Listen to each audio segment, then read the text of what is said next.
So welcome everyone, this is a hypertension case finding webinar. We're going to be talking about it, and it's been put together by the 4 LPCs working in tandem with NHS England as a partner. First of all, just a little bit of housekeeping. If you've not used Zoom's webinar function before, they're a little bit different to the meeting ones, but hopefully they're familiar enough for you to get on. You should see a bar on the bottom of your screen. Questions, if you can raise them via the Q&A section. You can send messages to the panelists via the chat function, but it won't be visible to all. Whereas if we're using the question and answer functionality, we'll be able to answer them and then make those questions available to everyone else as we go through. We are going to hold most of the questions through till the end. So we're going to do a hosted question and answer session at the end. So the majority of them we won't be answering as we go, but we'll hold them through to the end. And the entire plenary should be about an hour. So we should hopefully have you back enjoying your evening by about 8:30 tonight. In terms of what we're going to cover a very quick service recap of the service. We're not going to repeat the PSNC webinar, but we are going to very, very quickly just talk you through what's what. We're going to have a presentation from Hassan, our LPN chair, around the local blood pressure data for Cheshire Merseyside, a little bit touching on the GP referral pathways, although there's some crossover with what I'm going to say as well there, and also some extra resources that Hassan's going to tell us about. We're then going to have a look at some of the farm outcomes screens, which Matt from Liverpool is going to talk us through. Louise is going to talk us through the service payments and the claiming on NYS. And then we're going to wrap up with some next steps and some Q&A. So as I said before, if you can make sure you use the question and answer session that's available, section that's available, then we'll go through. So this will be a real brief whistle-stop tour of the service. Obviously, PSNC have covered it in intricate detail, but hopefully it's a bit of helpful context for tonight. So the service started in October. It's two stages. It's a clinic check and a 24 ambulatory blood pressure monitoring check. Pharmacies must be able to offer both to sign up for the service, and the equipment you need to source and provide yourself, including all of the ancillaries available. The service is pharmacist-led at present due to VAT elements. That's really important when it comes to referrals and any discussions you might have locally with practices around capacity. The consent given is verbal, and there is a possibility of doing off-site events with NHS-I's agreement. You will really need to think about the subsequent capacity for ambulatory monitoring for those large events if you do it, but it can be a great way of finding missing hypertensive cases. So please promote the service if you're going to do it, and provide those healthy lifestyle advice that fits around it. In terms of eligibility for the service, it's for those who are over 40 years old with no diagnosis. So if I'm in your pharmacy, please ask me. And for those under 40 who've got a family history of hypertension, it's the pharmacist's decision whether they want to go ahead with those people. They've got the discretion, and exactly the same fits for those people who are approached or self-requested who are aged 35 to 39. The other thing which we've highlighted in red there is any adult who's specified by a GP, whether they're individually referred to or a cohort referred to, they can be included in the service as well. What is excluded is people who aren't able to give consent for it, for people who are under 40 years old, and for people who are referred people who are not referred who have their blood pressure monitored by a healthcare professional elsewhere. In terms of getting ready to do the service, so what you need to do to get ready.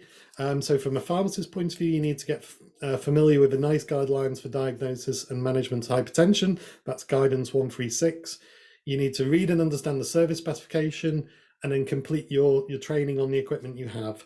I'd also really recommend you read the PSNC briefing, and the links on this. We'll share all the slides, and we will also share the relevant links which are towards the end of this presentation as well. In terms of the wider team, you've really got to think about how they can approach promoting the service, recruiting patients onto the service, and really it's about getting that whole team engaged will be crucial to it and key to getting the service working well in your pharmacy. And there's some really good hints and tips towards that in your PSNC briefing. From an SOP point of view, all participating staff must be familiar with it and follow it. And that SOP must also cover the process for maintenance and validation of your equipment. There is an implementation checklist, please use it.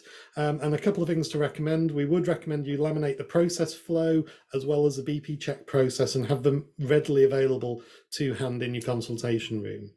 Make sure you're familiar with the templates, and Matt will talk you through these at the moment, and that you're using the right one. The checklist does direct you to engage with local GP practices, and the PCN DES also, from the GP point of view, does mention about proactively working with pharmacies on the case finding service. One thing I really would encourage you, be really clear with the referrals. So where a patient or a cohort patient is referred, it should be for a clinic check or an ABPM. If you do the clinic check, an ABPM would still be required to be done if it's clinically indicated in a previously undiagnosed patient. If GPs refer you through and get specific ABPM patients, then a clinic check isn't required and you can proceed and just claim for the parts of the service that you deliver. In terms of our referrals in, NHS England have made funds available for a referral button in EMIS practices, as well as once it's available, farm refer in the non-EMIS practices. It won't be available that way at launch, so the non-EMIS practices are going to have to use NHS mails to start off with. The practices, as I said earlier, they are able to refer in either for a clinic check or for an ambulatory check. And what we're looking at from a Cheshire Mersey point of view is the main cohorts that we're looking at there, which is processes for contraceptive pill or HRT checks, for QOF targeted patients who need measurements every 12 months, and for patients 45 years old or over who are due to have a record of the blood pressure, as the last reading was 5 years ago. Please talk to your practice about capacity. That's the one thing I really would urge you to do. If you've got capacity for 10 a week, and that needs to be really clearly made to your practice so you don't get inundated and you don't get 50 arriving. And equally, if you've got capacity for 100 and you've invested in that business to be able to do that, and you're only getting 5 referrals in, then you've got the opposite problem. So there's a lot about communication and trying to have those conversations. From an LPC point of view, we will work with the system to produce the necessary guidance, but it's those local discussions that are necessary to understand what backlog is sat there in the practices, what capacity is there in the pharmacies, so that you can work together and you can maximise the service to you do. To hear more about the sort of current picture of blood pressure across Cheshire and Mersey, I'll introduce Hassan, who's the chair of one of our local professional networks on the patch, and he's also our main link with a cardiovascular prevention board. So hopefully Hassan will pop up on the screen now and unmute himself. I'm unmuted. There Hopefully we go. you can see me as well. We can see you as well there. Well done, Hassan. So I'll drive the slides. Just let me know when you need it changing over. Yeah. I'll hand across to you. Thanks, Adam. Did you get my updated 3 slides, by the way? I did. They're in straight after. Lovely. This. Thanks very much. Yeah, so basically, if you go straight to the next slide, really is just to give you the national picture around hypertension. This is what the ambition of Public Health England and NHS is to push the current detection rate of 57%. So if you look at Cheshire and Mersey, for example, at the moment, we've got about 250,000 patients on hypertension register, which is about 10% of the population for Cheshire and Mersey. And that's only, if you think about it, that's 50% of the population. Okay, for that to go to 80%, you need to add another 50% to that 250,000, which shows you that there's quite over 300,000, 350,000 people in Cheshire and Mersey have got hypertension. And in terms of the management, treatment to target, which is what we're talking about in GP land, is making sure patients are treated to target, and the target is generally 140/90 for somebody who's not got other comorbidities, but for patients who got usually that's a lot lower, around 130/80, for example, for people with diabetes, etc. And obviously, people who are really old and frail, we probably don't want to push their blood pressure too low, because then they increase the risk of falls, etc. So it's not just a pinch a number, everybody's got to be 140/90. There are nuances around that. So if you go to the next slide, Adam, for me, please. So of the 250,000 I was talking to you about, in the last 2 years, as you know, something happened called pandemic, and it was very hard for anybody to do blood pressure with 2 meter social distancing. Nobody had made a little 2 meter arm blood pressure machine to hand to to take blood pressure. So GP practices have fallen quite a lot behind, making sure that patients who are being treated on hypertension are they're being treated to target. And also case findings. We had a lot of projects across Cheshire and Mersey community pharmacies following the HLPs, etc. Again, we couldn't really do a lot of those in community pharmacies. So in Cheshire and Mersey, we invested about 3 or 4 years ago through the cardiovascular network and blood pressure board and cardiovascular board and prevention board in Happy Hearts website.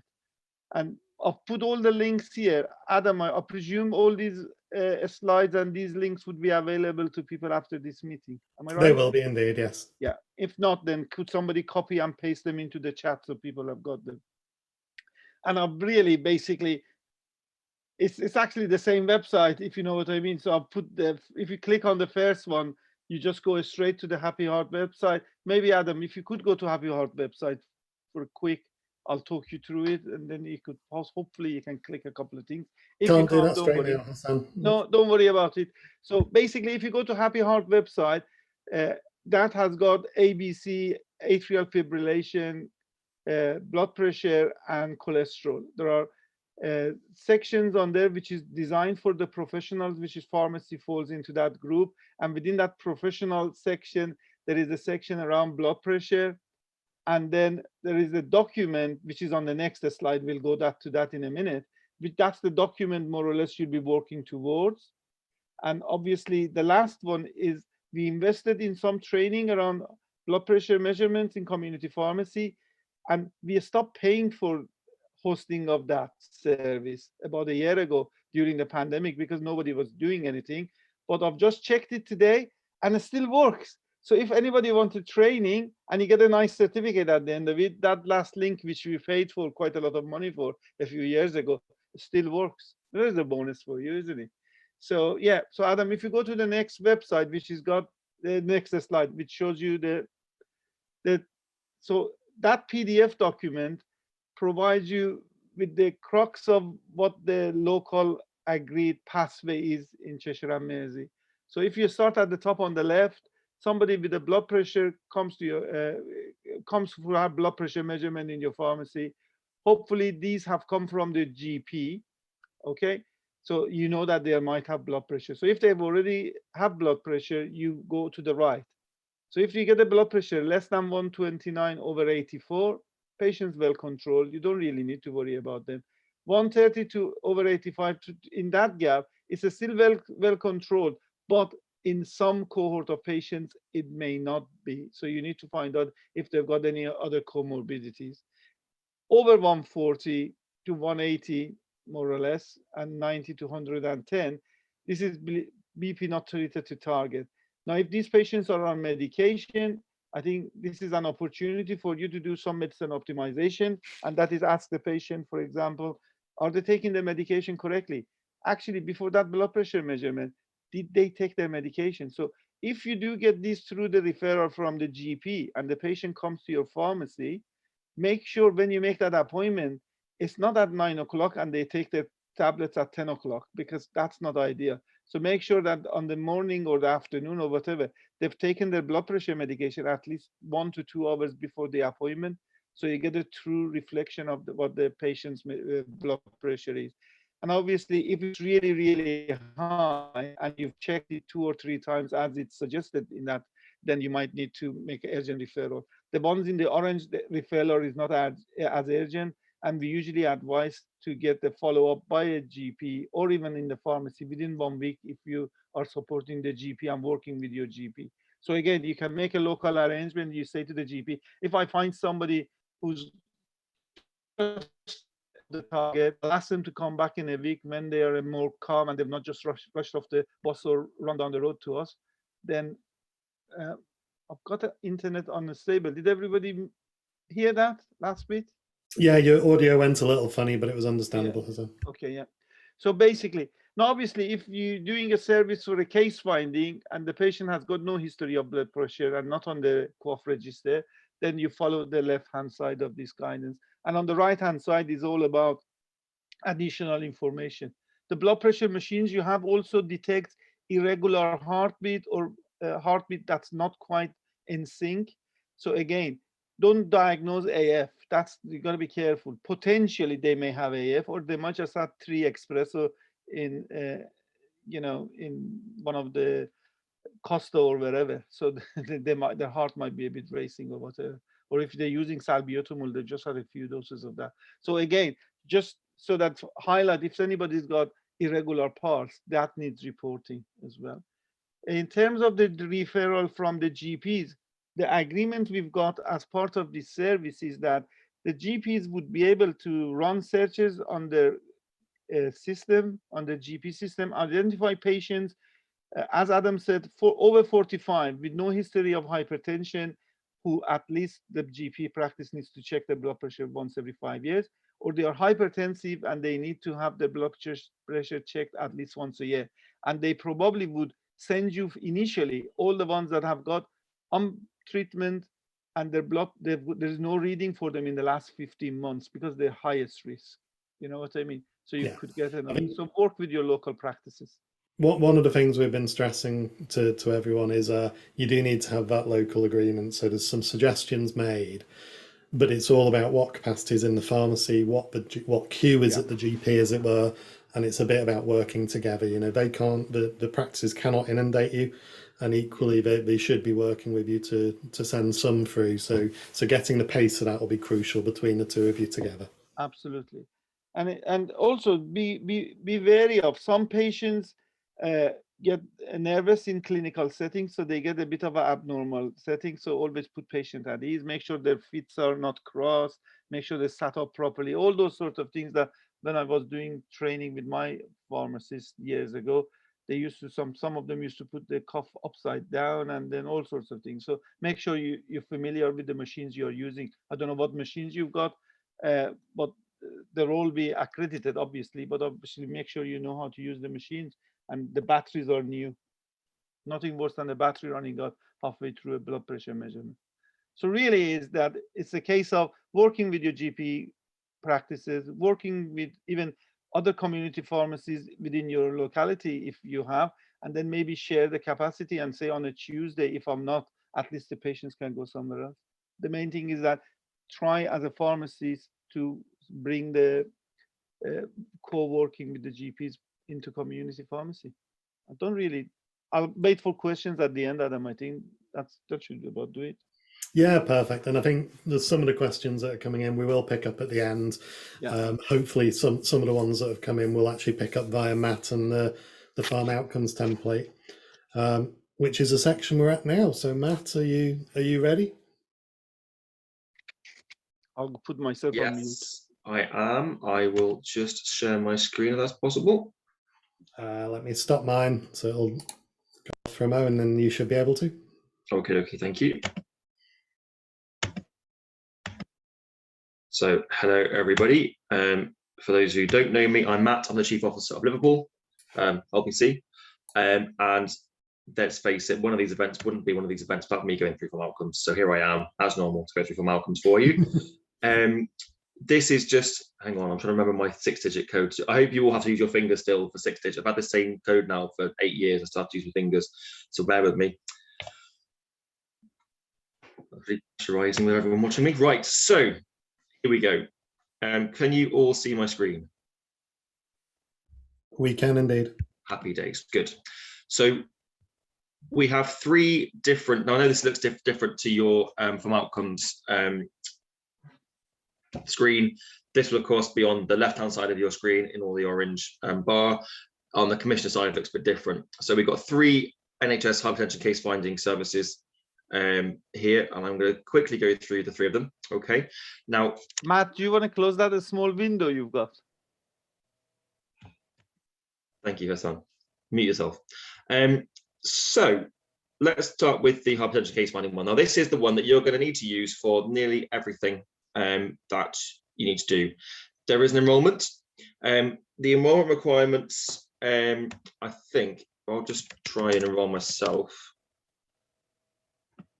So enroll me as you do for other things. So you need to confirm you read the service specification, you need to confirm that you read the NICE guidance, and you need to confirm that you have completed any associated training that the manufacturer of your blood pressure monitors, whether it's the blood pressure clinic check monitor or the ABPM monitor. So to confirm you've done that. Okay, so that's the enrolment. There's no CPPE declaration of competence or anything else to do for this. That is all the training requirements that the service specification states you need to do. And so that is what you need to confirm you've done. Okay, so tick on those 3 and that will enroll you. But I'm not going to enroll myself now because I've not finished all that yet. So I'll go back onto the service. Now with farm outcomes, now Adam alluded to before, there are 2 mechanisms for a patient to come under the service, okay? Either somebody walks in and asks, or one of your staff members invites them for a blood pressure check if they meet the inclusion criteria, okay? Now, the other one is if the GP practice refers a patient. So when the GP practice refers a patient, what will happen is, and I can't show this now because it's not live yet, but it will just be like a CPCS referral or a DMS referral. So in that top box on the services screen, you'll have a notification. Please make sure you set up your emails so Farm Outcomes will email you once you have a notification so that you get them in a timely manner. And if you've got a farm alarm, then use it so it starts flashing at you when you get referrals through. So the GP referrals will come into that bar, you'll click on it, you'll be able to complete now or accept or whatever. And then once you complete now, this is what you'll see, okay? For those patients who are walking in, you can click on the left-hand side of your services screen and click the Hypertension Case Finding Service, okay? Click on the enrolment and then carry on. Now, I'm just going to briefly go through this. You should all know by now how Farm Outcomes works. This whole section here, I'm led to believe will be replaced by the patient demographic service. So the same we have for the flu. So you copy and paste or input the NHS number and date of birth, or the patient's first name, surname, date of birth, postcode to find them on the patient demographic service. And that will also then bring up all these details here and input their GP practice, okay?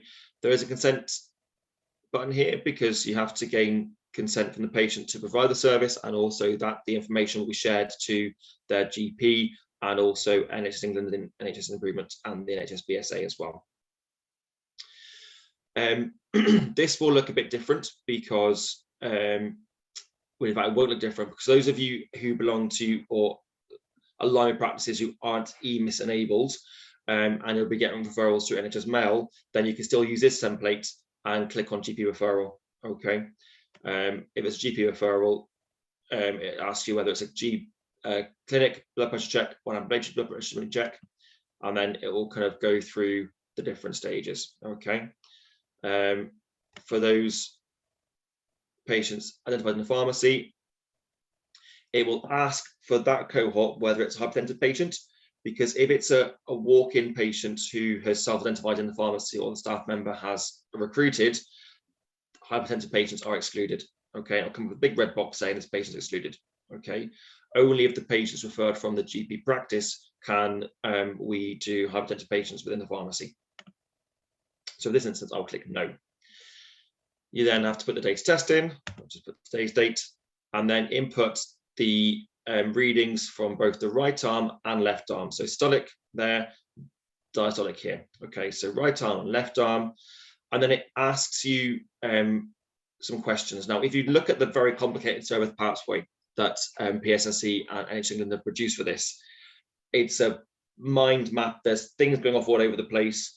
And there are different things you need to do depending on what the readings are, okay? So if both readings are less than 140 over 90, it asks you to put the lowest of those readings in, and no further action is needed. If one reading is higher or one reading is lower than the blood pressure threshold, being 140/90, then it will ask you to take a third reading on the arm with the highest blood pressure. And if that is within 15 milligrams of mercury with the previous reading, then you then input the lowest of the two. If it was more than 50 millimeters of mercury difference, then it would ask you then to do a fourth reading, and then you record the lower of the last two measurements taken. Okay, so in this service, the maximum number of readings you'll take will be 4 on the whole. So one on each arm, then the third one, and if that one's wildly different from the second, then you do a fourth, and then you input the lowest of the last two readings. Okay.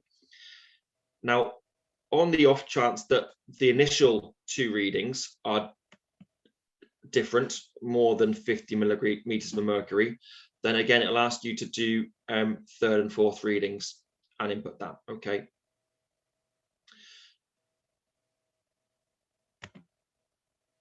So if you have a high blood pressure reading and both readings are, or one of the readings is above 140/90, it'll ask you to put the lowest measurements. So if I put in here random blood pressures, you can see that I put in a systolic blood pressure of 100/51. So it will then show you that blood pressure is high and that you need to carry on with ambulatory blood pressure monitoring. If that was 190, for example, that will then tell you it's very high blood pressure and that you need to refer the patient for a same day review. Okay, so it tells you what to do. No matter what figures you put in these boxes, it will guide you through the process of what to do next. Okay, and then obviously if it was 139, say the blood pressure is normal. There's no need to carry on. So we'll pretend on this instance that this patient's got high blood pressure. So I'm going to give them a systolic of 101/90, for example. Okay. So it will invite you to provide advice on healthy behaviors, diets, exercise, etc. And it will invite you to offer the patient ambulatory blood pressure monitoring. Now, depending on your capacity and whether you've got the ambulatory blood pressure monitoring kit available, you can then carry on with the ABPM and crack on with it.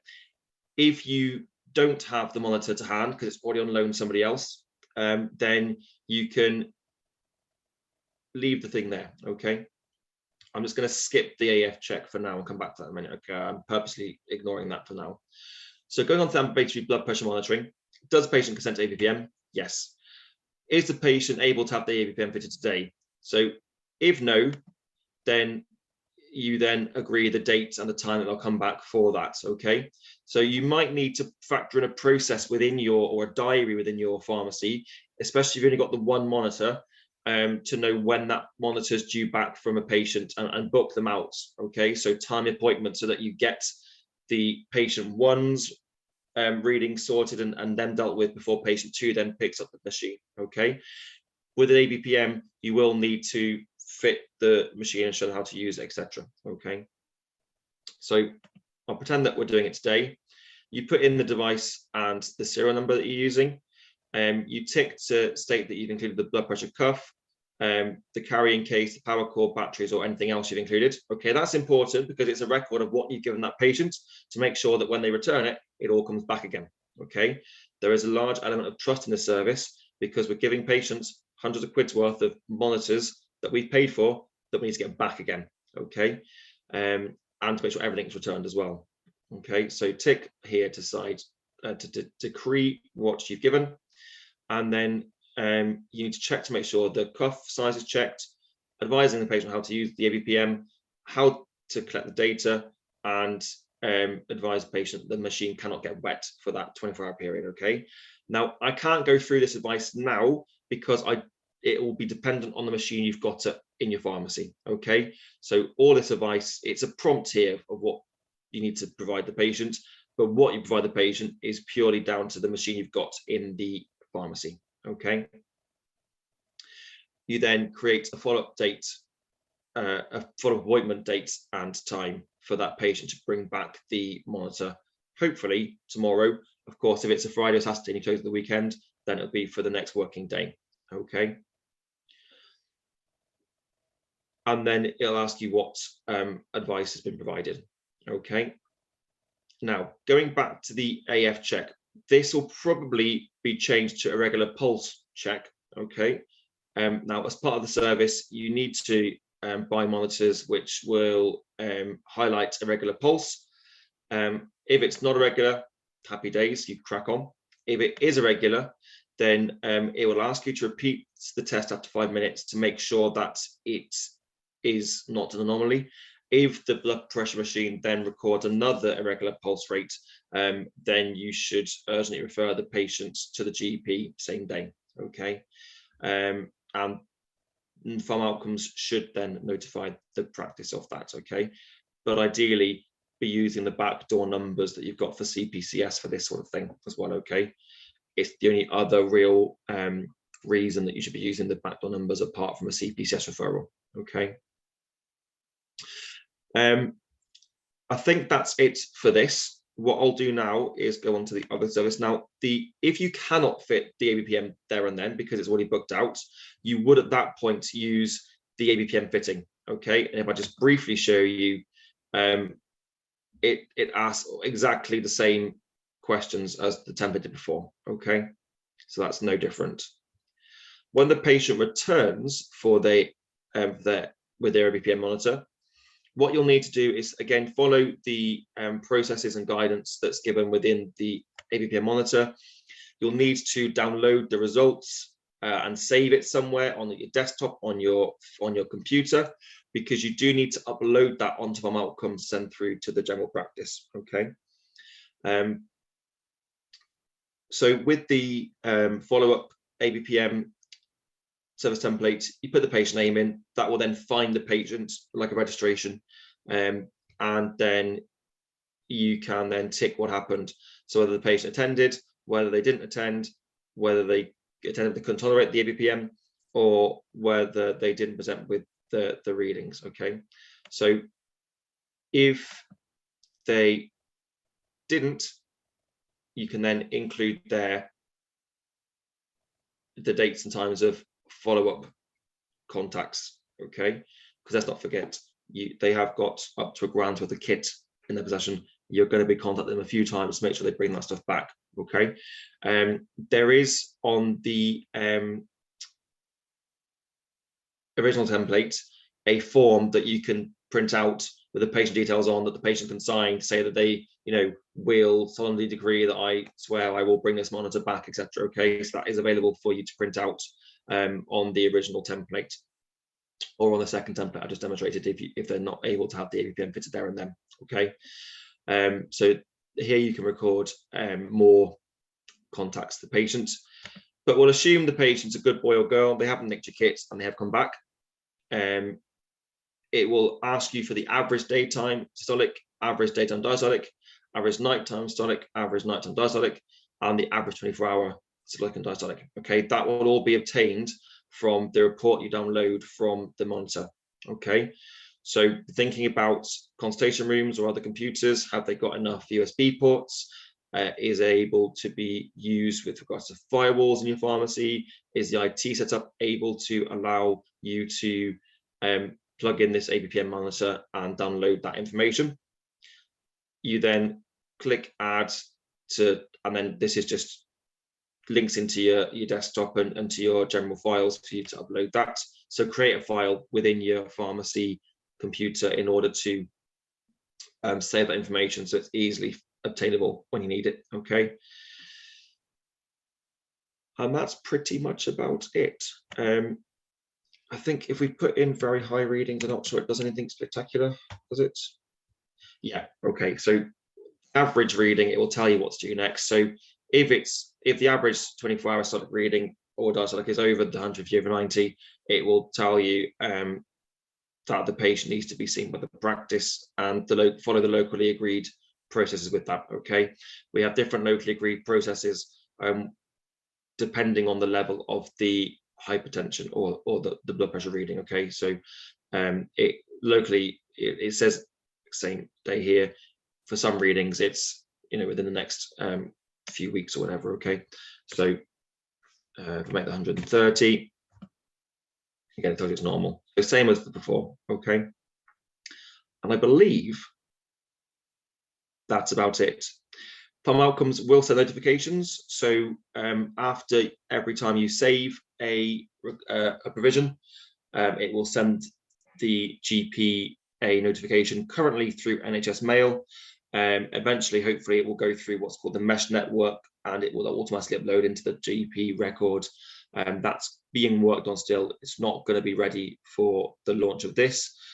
Talking of launches, this service template should most definitely be ready for launch and go live from the 1st of March. So that is the anticipated go live for you to start using this IT. And it is currently free of charge for you to use. Once the Farm Outcomes links with BSA and sorts the claiming out for MIS, then there may well be a payment for any patients that you recruit in the pharmacy, just same way as if you get a 111 referral for CPCS. If you're not aware of provider pays and you haven't got that sorted out yet, you do need to sort out for CPCS. Just a quick reminder, your IT for CPCS from the 1st of April. This is likely to go the same way. Any patients that are referred through to from your GP practice will be covered within the NHS England license, so therefore they will be free of charge. You won't be paid for those or charged for those. Okay. I think that's everything I had to say. So Haddon, I will pass back to you unless there's anything glaringly obvious I've not talked about. Any of you can shout at me and I will go back and talk to them about it. No, nothing from me. I think you've covered the template well. Thanks, Matt. No worries. I'll stop sharing my screen. There we go. I'll go back to the slides and I'll hand across to Louise, who's going to talk to us about the payments, claiming and all the rest of it. Thanks very much, Adam. So I'm Louise Gatley. For those of you that don't know me, I'm one of the chief officers at Halton St Helens and Knowsley, along with my colleague Helen, who's on the call today answering some questions. So I want to cover the last 3 slides before the Q&A. So just a few little bits to go through around some of the funding and payments and claiming. So I'll start with a bit of a recap of the payments. I'm sure you've already looked at this if you're going to be delivering the service, because it's certainly an important decision to make when you're setting yourself up for anything. So you'll initially be paid a setup fee of £440. And after that, for each clinic check you make, you'll get paid £15. And for each ambulatory monitoring you do, you'll get £45. In addition to all of that, there's some incentive fees that have been given to us across the years 3, 4 and 5 of the 5-year contract that we're currently in. So you need to reach a threshold of ABPM activity to trigger those payments. And you'll get an incentive fee initially of £1,000. So this year, so that's before the 31st of March, if you provide 5 ABPMs, you'll receive that incentive fee of £1,000. And that'll be followed by a payment of £400 in the subsequent years. So if you reach the threshold, so for 2022-23, you'll get paid the £400 if you reach 15. And for the following year, you'll get paid the £400 if you reach the 20. There's a little bit of a caveat in there. So if you sign up after year 3, so after the 31st of March, or you fail to meet the year 3 target this year, and you achieve the ABPM activity threshold for the financial year that you're in, so for next year, that would be 15. Your first payment that you would receive would be that £1,000. So you can still get that £1,000 as long as you meet that activity threshold, even if you don't manage to do it this year. The incentive payments are funded from outside of the Pharmacy Global Sum. So this is new money for us in community pharmacy. And it's really there, and it aims to help you purchase some of that kit that Matt's been talking about, which is really quite pricey. So that incentive fee is really quite important that you reach those levels so that you can cover some of the costs back from the kit that you purchase. If you provide any clinic blood pressures measurements or ABPMs on behalf of the practice, so they've requested that you do some for them, and the same fees will be paid to you. Can I have the next slide, please, Adam? Thank you very much. So looking at the claiming of the payment, as Matt's already said, unfortunately this time it's not integrated into MIS. So it's similar to the DMS. You need to transfer that information across onto NYS and farm outcomes manually. There are some reports in farm outcomes that you can pull if you've not already seen those. So on the reports tab across the top, there is an option there that you can pull a report from a specific service over a specific period of time, and you can do that as an Excel spreadsheet and transfer that information across.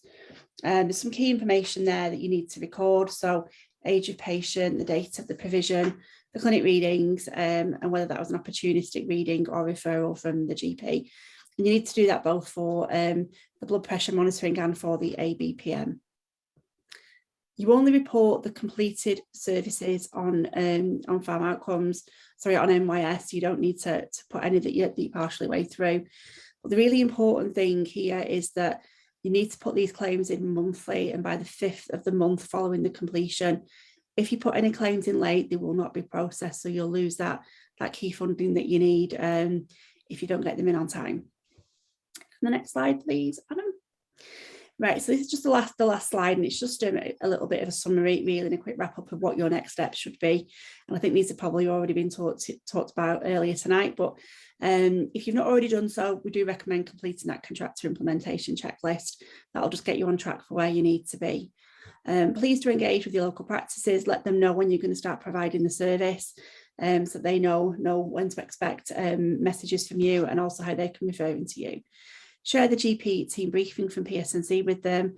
That's a really useful document for the doctors to have, and explain that you're going to be sending your results via farm outcomes so they know how they're going to receive them.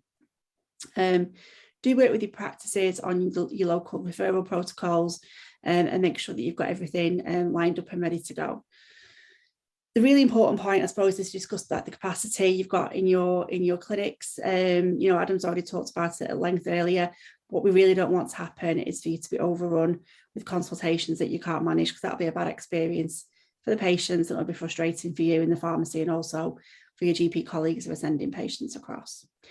And I think that's it for the next step. So I think it's back to Adam now for the Q&A. Brilliant, thanks Louise. So what we're going to do, we've got all of the panelists available tonight. I'll call out some questions and we'll see who can answer which of them. We are going to pick them up from the Q&A function. So if there's something that's you've put in the chat and we don't get to, please put it in there. It's been very difficult to follow both at once. First question we got asked was around why the service had to be done by a pharmacist. And simply put, that's the way it's been agreed with PSNC and the department. We believe, or we're briefed, that it's due to issues with VAT and the fact that provisions done under the supervision of a pharmacist aren't necessarily zero rated for VAT, whereas provisions done by a pharmacist are.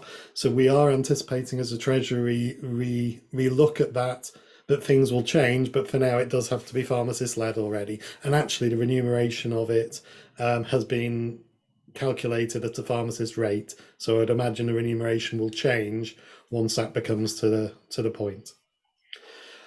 I don't know who wants to pick this one up. There's a question here around if a person started BP medication and they need to be checked a month later, can they be referred to you by a GP surgery? Matt's nodding. Yeah. That would be the criteria. Yeah. Any patients can be referred from a practice. So it doesn't matter what they can be, less than 40, they can be whoever. As long as you had a referral, you can crack on with them. Yeah. I would just say that probably if they're being titrated, sometimes it's a little bit easier if they go back to the GP practice at that point in order to do that titration, but they then may say, well, okay, we think you're stable now. They might then decide to do the referral to the pharmacy maybe after 3 months just to check everything's okay. But there's no limit in terms of who the GPs can refer. Well, can I add something to what Helen said? And I think if you work with some GP practices and you're working very closely with them, the pharmacy and the GP practice cannot jointly manage that titration, Helen. So I'm sure there are 1 or 2 GP practices out there where relationships are good. Pharmacists can work with them in that regard. Yeah. There's a question in here around the farm outcomes module. I think I saw it answered in the chat, but we're working with Pinnacle to get these released as quickly as we can. Once they're ready, they'll be released. I think 1st of March is the target date. And there was another question around, can we not go live now? You absolutely can. You know, the service is already live. The materials are all on the PSNC website, and there's some manual stuff on there. What you can't do is use the farm outcomes template until it's released to you, unfortunately. So that's probably a little bit there, a little bit of a delay there if you want to hold off. There's another question around a recommendation to leave 5 minutes between readings and how that works in terms of the length of consultation. Does someone want to pick that one up? Have you got any thoughts on that, Hassan? I don't think I would was just about necessarily to leave put- 5 unmute minutes. myself. I think it should at least be, I mean, to be honest, if you're switching arms, yeah, you can switch arms, and then by the time you switch arms, it could be 1 or 2 minutes while you're switching arms. So, and then again, you know, it's important that if you've got a slightly raised BP and you need to check another one, make sure the patient is fully relaxed, breathing normally, breathing very relaxed, and sat comfortably. If you get them anxious and say, oh God, this blood pressure is a bit high, I think I need to do another one. Even if you waited 10 hours, you're probably going to have the poor woman or the man nervous. So it's really more about keeping the patient calm. And, you know, I think 2 to 3 minutes is sensible. If you do it immediately and the patient, you know, would get a bit anxious, you probably end up having the blood pressure actually go up, not down. So it's important that if you have to take a second blood pressure, to use it as a conversation around lifestyle. So put your lifestyle questions and discussion in that gap. So fill the gap. Don't just sit looking at staring at each other in the face. I think I was just going to. Sorry, I was just going to say it's also the 5 minutes actually, as Hassan has said, about having somebody relatively relaxed when they actually start the blood pressure reading. So if someone comes in, they're taking their coats off, they actually do need a couple of minutes. So, you know, when blood pressures are done as part of a consultation, actually, they may have been, for something else, they may actually have been sat down for a few minutes anyway. So just think about how you'll plan that in such that you can give them a little bit of time. And that might actually be just taking the patient demographics and getting consent and things like that. Can I just add to that? On the spec, it doesn't mention any of the time, but the only time it does mention the time is when you're looking at the irregular pulse, and it actually states in the spec the test should be repeated after 5 minutes if the blood pressure monitor indicates an irregular pulse. So that's the only indication where it says 5 minutes.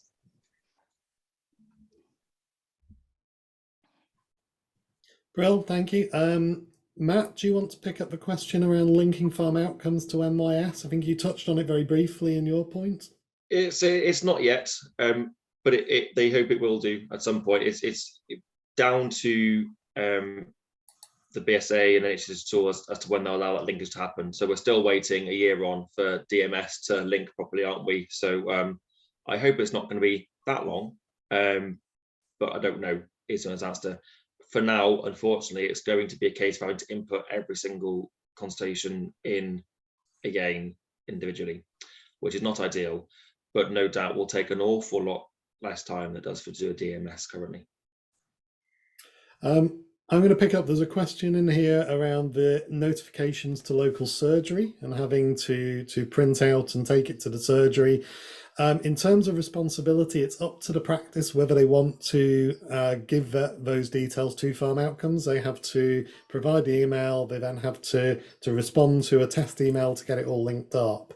If you are really struggling, let your LPC know, because what we can often do is approach the surgery via a different channel, whether that's be through the LMC or through the local PCN, depending on the relationships. But if you're really struggling to it, then let us know. And we can do some legwork for you. However, it's completely up to the surgery as to whether they do or not. They can dig their heels in and refuse to if they want to, unfortunately. There's a question around GP referrals and timing. Does anyone want to take that one? Yeah, so if you get a referral from a GP practice, this is not like CPCS where you have to, action it within an hour or two. This is to be fit into your time, basically. Okay, so yes, just like you get on referrals for DMS and you get on referrals for CPCS, you will get the patient details. So if you want to contact the patient to make an appointment, then do that. If you want to wait for the patient to contact you because they should know that they've had a referral sent through to you, then do that. There's no mandated process with this. It's whatever works best for your pharmacy and how you want to manage it. But it would need to be within a reasonable time, wouldn't it? Yeah, I would just add that, again, when you're talking to your local GP practice, see what their expectation is when they expect that reply to come back from you. So you might say you have a 1 week turnaround, and they'll will be more than happy with the 1 week turnaround from a referral to receiving the information, and that should give adequate time for things to be turned around. Brill. Just sticking with the referral element, there's another question around, can the referral be verbally via the patient from the GP?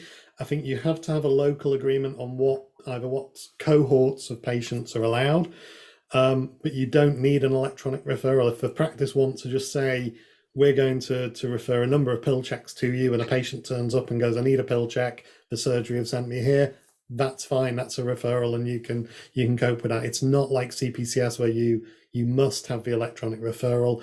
It's one of the many solutions we're trying to put in place. So if you and a practice want to operate that way, you can, and that's okay. But that's where we are with it. One of the questions was about will referrals sort of only go to the pharmacies, or what would happen if I got a referral and the pharmacy didn't have an ambulatory monitor or clinic blood pressure monitor.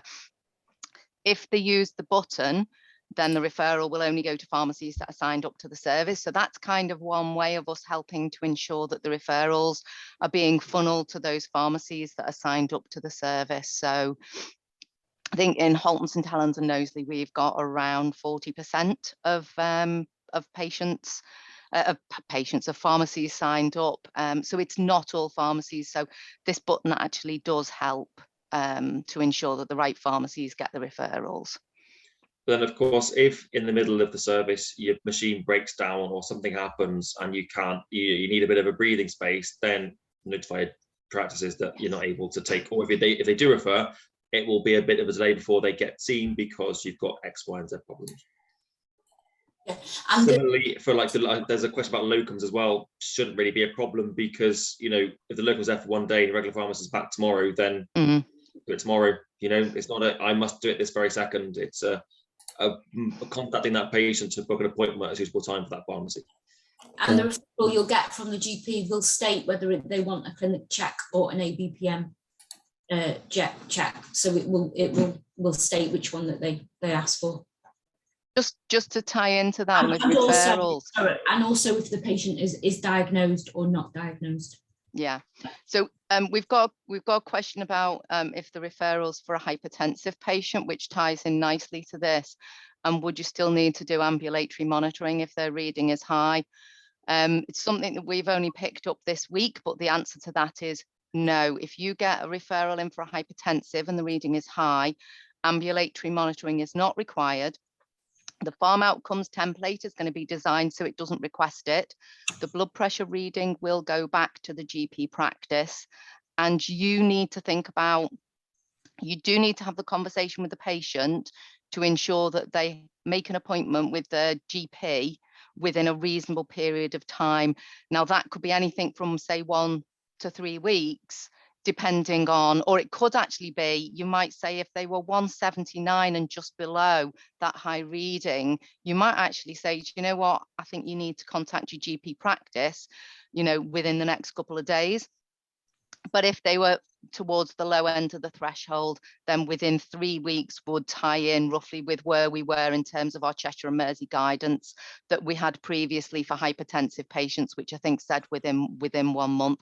So we haven't specified that within the template at the moment.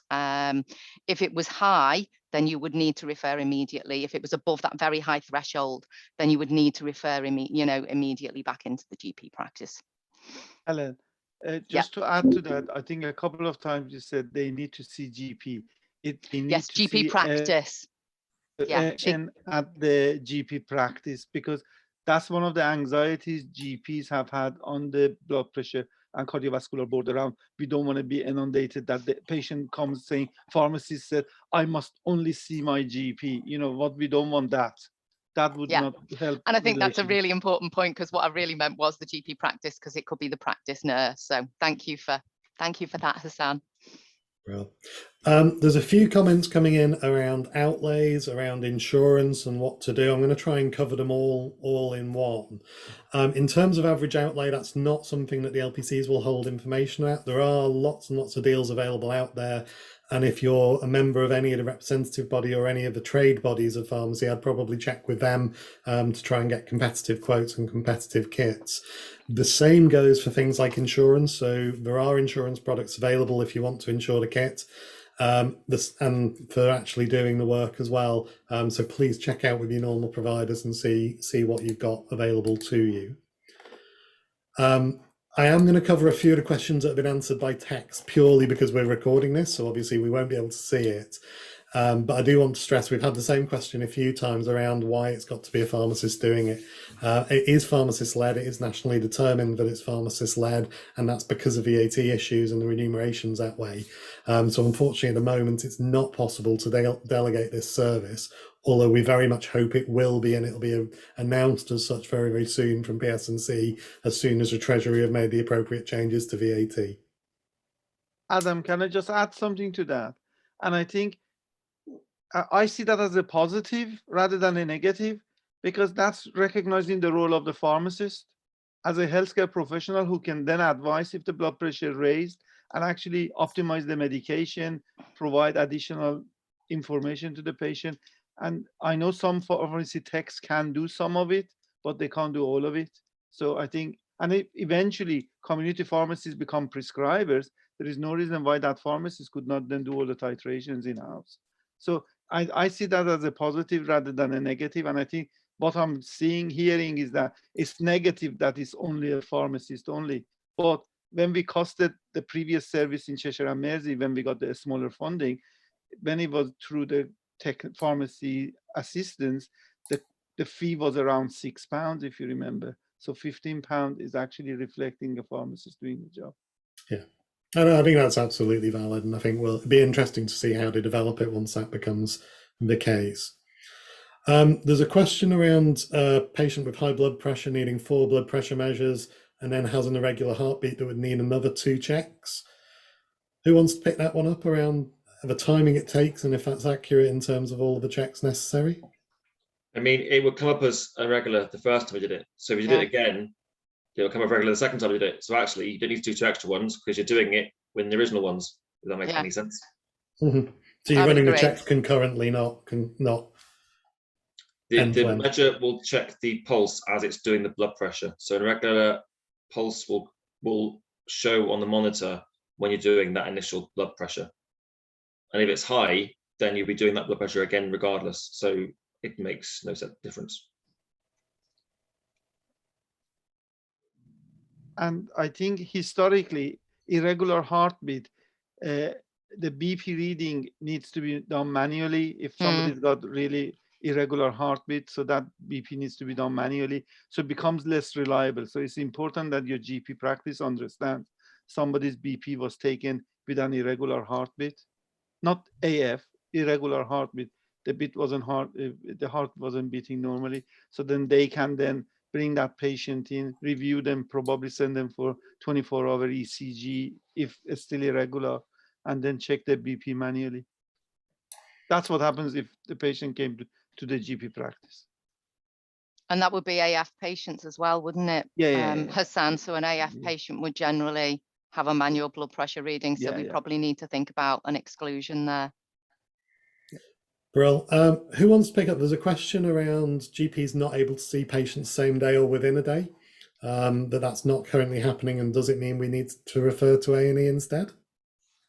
They don't need to see the patients the same day, do they? Unless it's over 180. There are the very high ones. It's same day, or if a GP is closed, it is A&E, depending on local protocols. I think that guidance I put on before, I'll tell you what. The guidance is different on that one to the service. The National Spec Yeah. Service is very, very prescriptive for some.